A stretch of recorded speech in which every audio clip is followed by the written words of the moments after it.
एक स्वामी अनंग बोधाश्रम स्वामी जी थे, बचपन से महान बैरागी। चित्रकूट में रामलीला हो रही थी, तो जब राम वनवास का प्रसंग चला तो वो बालक ही थे, भाग पड़े घर से।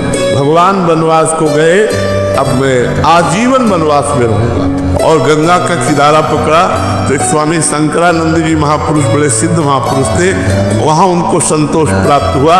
उनके चरणों में लौटी और कहा, स्वामी जी मैं संन्यास लेना चाहता हूँ। तो उनका इतनी कम अवस्था में संन्यास, तो उनका गुरुदेव में वचन देता हूँ कभी संन्यास धर्म के विरुद्ध आचरण नहीं करूँगा। तो संन्यास में दिगंबर किया जाता है, नग्न किया जाता है, बड़ी करुण उस समय स्थिति होती है। हाथ उठा के पूछा जाता है तुम्हारा कौन? तो नारायण के सिवा कोई नहीं।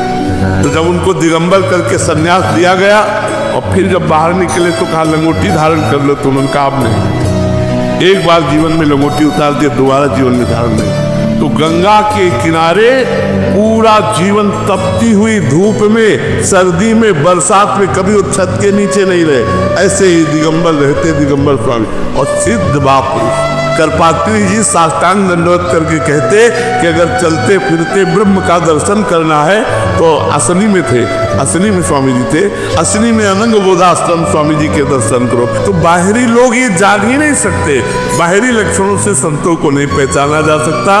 तो संतों का सहज स्वभाव, सरलता, भगवान की कृपालुता, ये हम सबका कल्याण कर देगी, बस हम भाव कर दें। हम तो इतना ही जानते हैं कि वेश मात्र को प्रणाम करो, वेश मात्र की आराधना करो, इसी से भगवान प्रसन्न हो जाएंगे। और लक्षणों को पहचानना, तो जब तक आप में लक्षण नहीं आएंगे तब तक आप पहचान नहीं सकते।